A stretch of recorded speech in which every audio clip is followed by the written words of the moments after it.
I study in class 2nd year. The Pakistan Army has built this cadet college for us so that we can get education, peace and progress. But these coward terrorists, they always wanted that children of our area remain uneducated so that they could always use their evil ideas. They have tried another time and they have failed and they will always fail. Pakistan Zindabad, Pakistan Army Paindabad.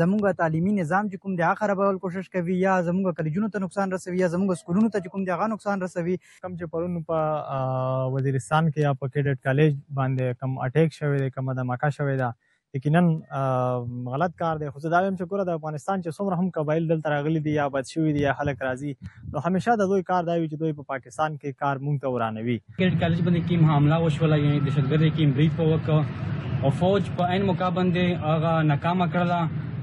ټول ټیچینګ سټاف او student محفوظ دي. پاک فوج ماشاءالله زبردست کاروایی وکړه. شکیمه برای واقعا وشو په کډه کالج باندې کې په هغه د مخبر برادر وی او سره د می نور رشتہ دارون هوی دفاع فوج می ډېر ډېر شکریا ادا کوي چې د ټول سټوډنټ محفوظ کړل او دهشتګرد چې کی مې هغه ولاته موقع باندې ختم کړل. او میشه مزید غوړي چې کنه کډه کالج باندې چې کی دا هم بحال شي او سره نو تعلیمي ادارې هم مخدغه سره وسوتي او فوج ته بشارت چې مزید هغه څه کاروایی وسوتي چې د دهشتګردي ختم شي.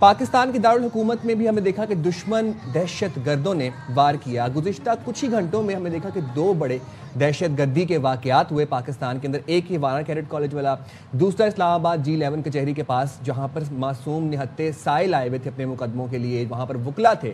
وہاں پر پولیس کی گاڑی کے قریب خودکش حملہ ہوا اور 12 افراد جو تھے وہ اس حملے میں شہید ہوئے, جبکہ آپ دیکھیں کہ 37 افراد زخمی ہوئے. اسلام آباد کچہری کے باہر خودکش دھماکہ ہندوستانی حمایت یافتہ افغان طالبان کی پراکسی اور فتنہ الخوارج کی جانب سے کیا گیا. اچھا, اب اس کی جو ڈیٹیل سامنے آئی ہے اس سے پتہ ہی چلتا ہے کہ خودکش حملہ آور پیدل ہی اسلام آباد کچہری تک پہنچا, لیکن سخت چیکنگ کی وجہ سے اندر نہیں جا سکا اور 10 سے 15 منٹ گیٹ پر ہی بیٹھا رہا. جیسے ہی پولیس کی گاڑی پہنچی, خارجی خودکش حملہ آور نے خود کو دھماکے سے اڑا لیا. قریب سے گزرتے وکیل اور سائل دھماکے کی زد میں آ گئے. دھماکے سے قریب کھڑی گاڑیوں اور موٹر سائیکلز کو نقصان پہنچا. اب تحقیقاتی اداروں کو دھماکے کی جگہ سے خودکش حملہ آور کا سر اور اعضاء ملے ہیں, لیکن آپ یہ دیکھیں کہ جس طریقے سے معصوم شہریوں کو نشانہ بنایا گیا. وانا کیڈٹ کی ہم اگر بات کریں, وہاں پہ تعلیم کے حصول کے لیے بچے وہاں پر ہیں موجود, تو یہ بزدلانہ کارروائیاں دہشت گردوں کی جاری ہیں اور ان سے نمٹنے کے لیے ہم پوری طرح سے تیار ہیں. اب اسلام آباد دھماکہ جو ہے اس میں جو زخمی شہری ہیں ان کے حوصلے پست نہیں ہیں. دہشت گرد پاکستانی قوم کو خوفزدہ کرنے میں ناکام رہے. زخمیوں کا کہنا ہے کہ دہشت گردی کے خلاف قوم متحد ہے. زخمی بچے کی ایک والدہ کا ہم اس وقت آپ کے ساتھ ایک ان کی جو گفتگو ہے وہ شیئر کریں گے. وہ کہتی ہیں کہ جناب ہم جو ہیں جنہیں ہم نے کھانا کھلایا, جنہیں ہم نے پناہ دی, وہ بھی ہمارے آج دشمن بن گئے ہیں. تو ذرا سنتے ہیں وہ کیا کہہ رہی ہیں. اپنا پاکستان ہے, ہمیں اپنے پاکستان میں امن چاہیے. ہم یہ بغارت کو پیغام دے دیتے ہیں کہ اس کو باز آ جائے, اس حملے کی مذمت کرتے ہیں. ایک دم دھماکہ ہوا ہے اور بندہ بھی ایک گڈا بیچ میں تھا. وہ بھی ساڈے دشمن بن گئے نے, جنہاں نو اسی کھانا بھی کھلایا, انہاں نو پناہ بھی دتی ہے, وہ بھی ساڈے دشمن نے. تمام مسلمان جو ہے وہ آپس میں متحد ہو کے اس دشمن کے نسور کو ختم کریں. انڈیا میں جو کچھ ہو رہا ہے, جو ہمارے خلاف کر رہے ہیں, وہ ٹھیک تو نہیں کر رہے. اللہ ان کا بیڑا غرق کرے جو پاکستان کے خلاف ہیں. جب تک لا الہ الا اللہ محمد رسول اللہ بولنے والا پاکستانی زندہ رہے گا نا, تو پاکستان ان سے جیتتا رہے گا.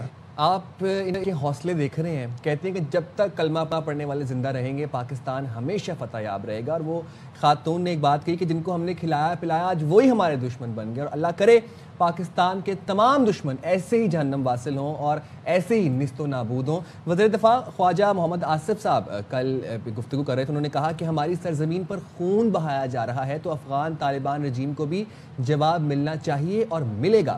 وزیر اعظم اور عسکری قیادت جو بھی فیصلہ کریں گے اس پر عمل درآمد کیا جائے گا. AMI نیوز کے پروگرام خبر میں گفتگو کر رہے تھے, انہوں نے کہا کہ افغان پہلے مہمان تھے, اب وبال جان ہیں اور افغان طالبان اچھی طرح جانتے ہیں کہ پاکستان کیا کر سکتا ہے. جب ہماری سرزمین کے اوپر خون خرابہ وہ کر رہے ہیں اور کروا رہے ہیں تو دین اٹ از آبویس کہ دس تھنگ ول بی, ان کے جو انگلیاں جو ہیں وہ اگر وہ برن نہ ہوں تو میرا خیال ہے اس سے پھر لاجک جو ہے وہ تو یہی ڈکٹیٹ کرتی ہے کہ ان کے ہاتھ بھی جلیں. پھر جو ہے افغان ہمیں بڑی اچھی طرح جانتے ہیں, ہم ان کو بڑی اچھی طرح جانتے ہیں.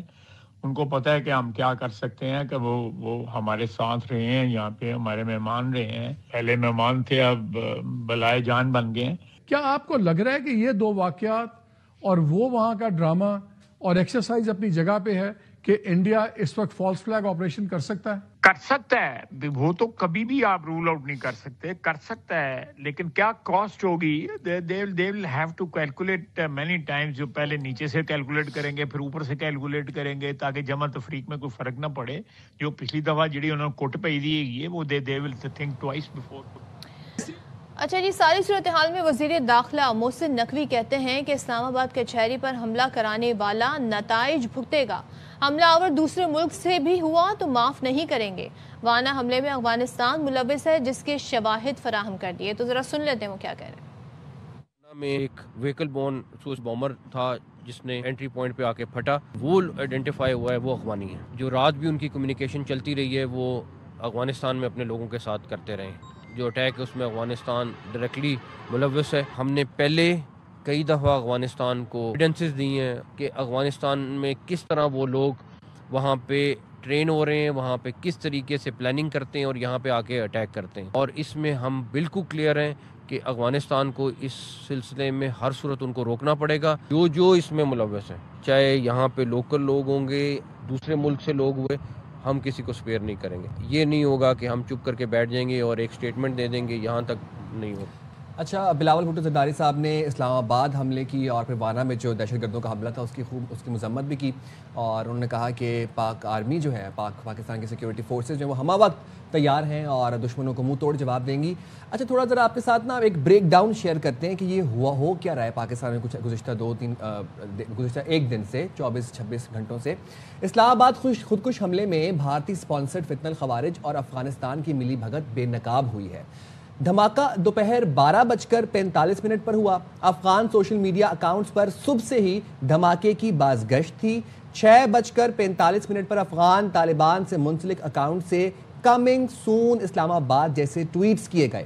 ذرائع ہمیں یہ بتاتے ہیں کہ افغان ملٹری پریڈ کے موقع پر بھی دھمکی آمیز پیغامات میں لاہور پر افغان جھنڈے لہرانے یا اسلام آباد جلانے کی باتیں کی گئیں. تو دھماکے سے پہلے افغانستان سے سوشل میڈیا جو پوسٹ ہیں وہ واضح ثبوت ہیں کہ قابض طالبان رجیم باز نہیں آئی اور پاکستان میں کھلم کھلا دہشت گردی کی مرتکب ہے. جبکہ اسلام آباد اور دلی دھماکے مخالف ملکوں کی ملی بھگت ہے جن کا مشترکہ مقصد پاکستان کو نقصان پہنچانا ہے. تو یہ جو سہولت کاری کا سلسلہ ہے ان دہشت گردوں کی افغانستان میں ہم دیکھ رہے ہیں جاری ہے. اسی حوالے سے بات کر لیتے ہیں security expert doctor Qamar Cheema نے ہمیں جوائن کیا ہے. Thank you so much doctor Qamar Cheema join کرنے کے لیے. آپ ظاہر ہے یہ جو دو بڑے واقعات ہوئے ہیں اس کو اگر ہم دیکھیں اور پھر ہم تھوڑا سا پیچھے چلے جائیں اور بات کریں, جب مذاکرات کے دور چل رہے تھے پاکستان کا ایک ہی مطالبہ تھا اور وہ یہ تھا کہ اپنی سرزمین دہشت گردی کے لیے آپ استعمال نہ ہونے دیں, جس پر نہ ان کی طرف سے ہیزیٹیشن تھی, کبھی وہ سائن نہیں کرنا چاہ رہے تھے, کبھی وہ امن کی بات نہیں کرنا چاہ رہے تھے. اب ثابت ہوتا ہے کہ یہاں تو پراپر سہولت کاری کا سلسلہ جاری ہے. یہی وجہ تھی کہ وہ اس امن اور پیس کی طرف نہیں آنا چاہتے تھے. جی بہت شکریہ. آپ کو میری آواز آ رہی تھی؟ جی جی. دیکھیں اس میں بڑی کلیئرٹی ہے کہ پاکستان نے افغان طالبان کو تمام لیولز پہ انگیج کیا ہے. ہم نے آپ کو یاد ہوگا کہ علماء کے ڈیلیگیشن بھیجے, ہماری پولیٹیکل اینڈ ملٹری لیڈرشپ بھی وہاں پہ گئی, عسکری قیادت بھی گئی. پھر آپ کو یاد ہوگا ہم نے انٹرنیشنل کمیونٹی کو انگیج کیا, ہم نے عرب اور مسلمان ممالک کو انگیج کیا. یہ قطر اور ترکی تو ابھی آئے ہیں, اس سے پہلے بھی سعودی عرب, قطر اور یو اے ای وغیرہ کا کردار رہا ہے. ہم نے انٹرنیشنل کمیونٹی کو بتایا, اور لیکن انفارچونیٹلی افغان طالبان اس چیز پہ بزید ہیں کہ ٹی ٹی پی جو ہے وہ پاکستان کے اندر ان کو وہ جو مرضی کاروائیاں کریں ہم ان کو روک نہیں سکتے. اور یہی وجہ ہے کہ ہم نے ڈپلومیسی کا, انگیجمنٹ کا سہارا لیا, ان کے ساتھ رہے, رابطے میں رہیں اور ان کو کنونس کریں کہ یہ جو ماڈل انہوں نے افغانستان میں افغان نیشنل آرمی جو اشرف غنی اور اس وقت امریکہ نے بنائی تھی, ان سے لڑ کے افغانستان لے سکتے ہیں. پاکستان سے لڑ کے یہ 1 انچ کی زمین بھی نہیں لے سکتے. ان کے پاس تو وہ فوج بھی تھی, وہ تو ان کے پاس تو ڈیڈیکیشن موٹیویشن کوئی نہیں تھی. یہ پاکستان ہے, یہاں پہ اگر طالبان یہ کہیں کہ ٹی ٹی پی یا کوئی گروہ جو ہے وہ کسی ایک علاقے پہ قبضہ کر لے اور ہم انہیں کہیں کہ جی ٹھیک ہے وہ یہاں پہ حکومت بنائے, یہ تو سوال ہی پیدا نہیں ہوتا. تو یہ بالکل غلط طریقہ کار سوچ ہے افغان طالبان کی کہ ٹی ٹی پی اس طرح کی حرکت کر سکتے ہیں. یہ پاکستان کی عوام کبھی الاؤ نہیں کریں گے. اور ہم نے دیکھیں اس میں بڑی قربانیاں دی ہوئی ہیں اور پورے پاکستان میں قربانیاں دی ہیں.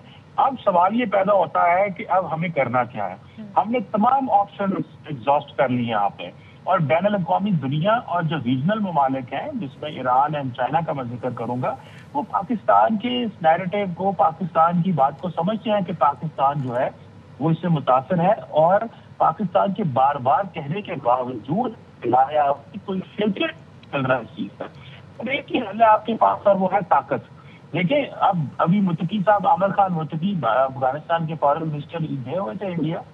افغانستان انڈیا کیا کر رہا ہے, ابھی حال ہی میں انہوں نے کابل کے اندر ایک افغان ہندو ریسرچ سینٹر کھولا ہے.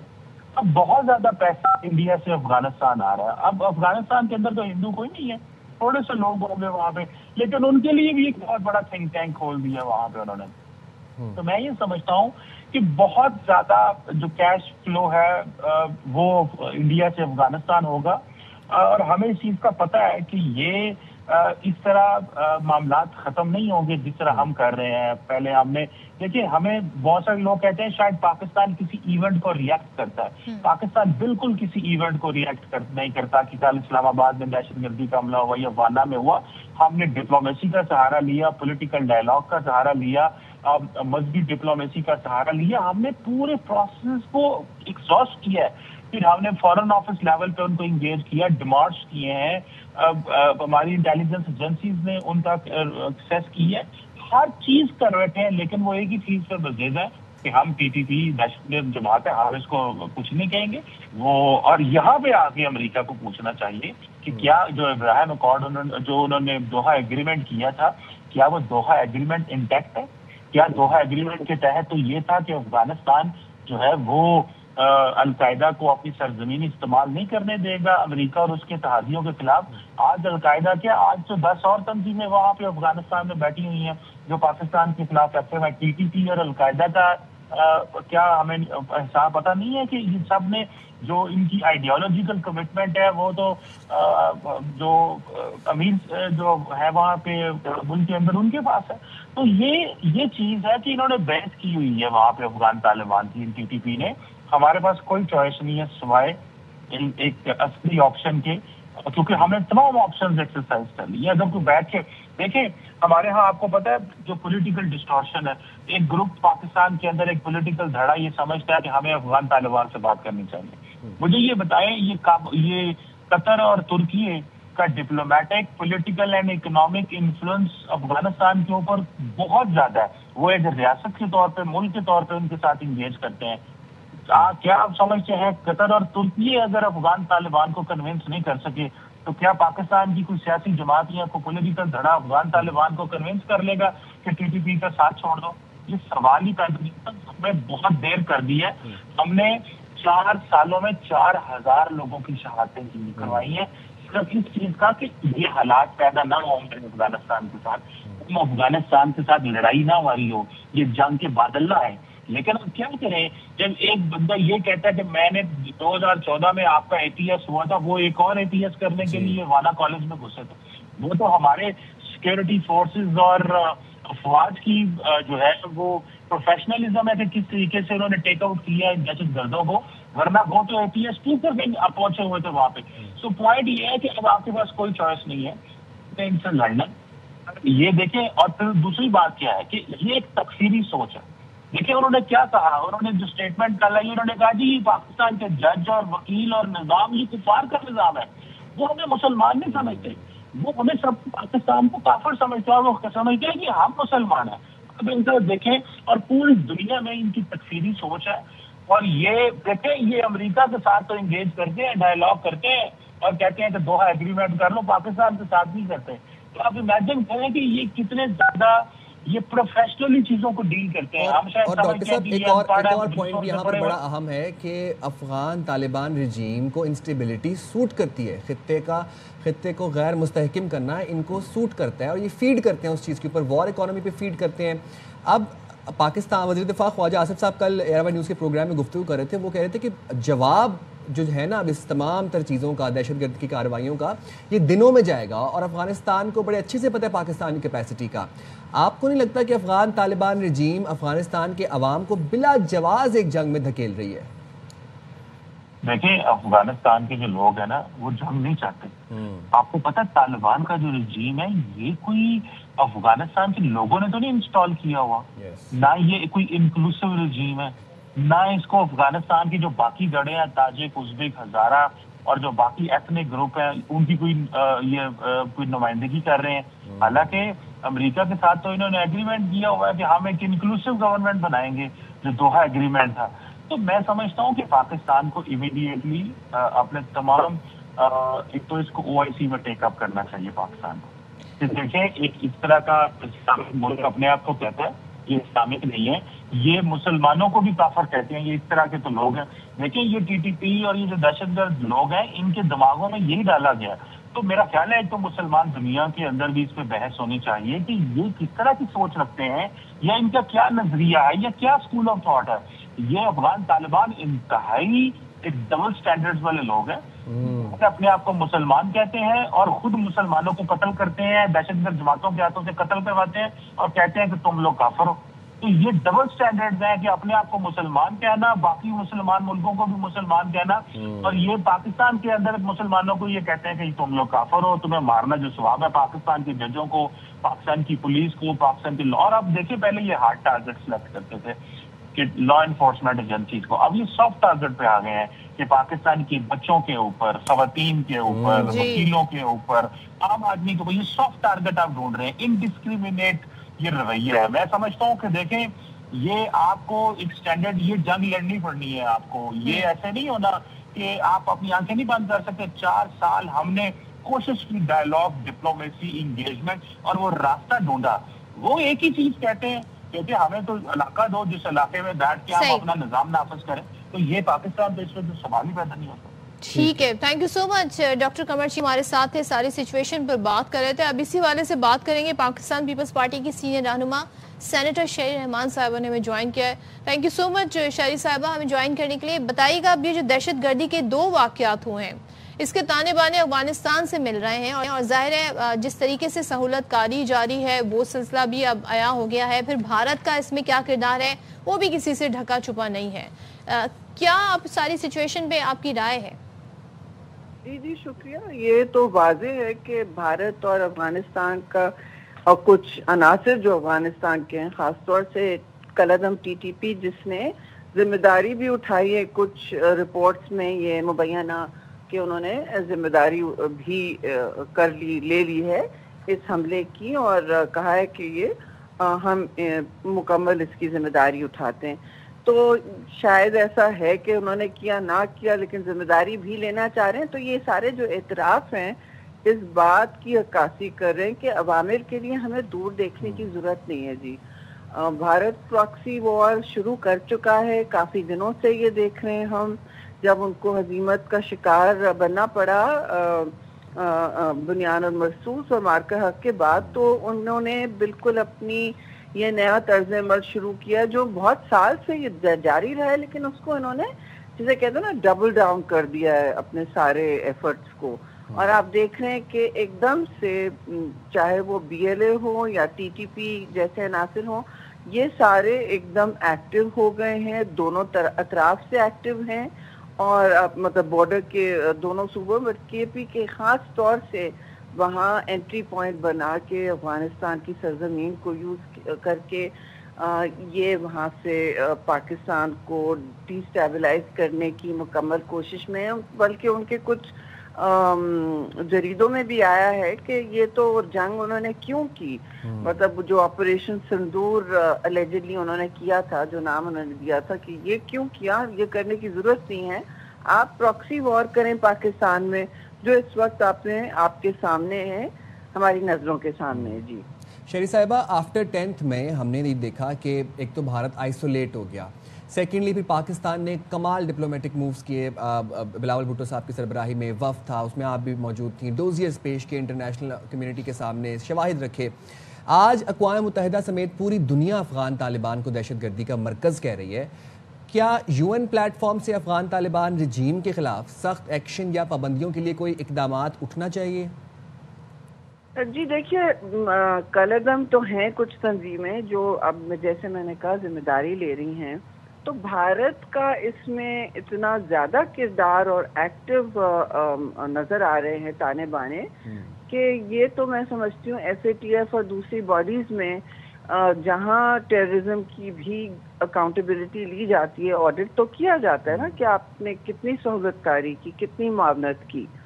تو ایسے بھی ملٹی لیٹرل اداروں میں یہ بات اٹھانی چاہیے کہ بھارت کا کردار دہشت گردی میں پاکستان کے حوالے سے تو کم از کم، اور یہ دوسرے ممالک بھی ان کو الزام ان پر لگا چکے ہیں، اسپیشلی کینیڈا وغیرہ جہاں اوپنلی انہوں نے یہ پراکسی جنگیں کی ہیں تو اور ہلاکتیں بھی کی ہیں وہاں، تو مثلا سکھس کی وہاں پہ. تو اب آپ مجھے بتائیں کہ یہ کیوں اس میں استثنا کیوں ملا ہوا ہے ان کو ہر جگہ؟ ملٹی لیٹرل باڈیز جو ہمیں اکاؤنٹ پر لاتی تھیں ان کو لائیں آپ اکاؤنٹ پر، پوچھیں ان سے کہ یہ کیا کر رہے ہیں.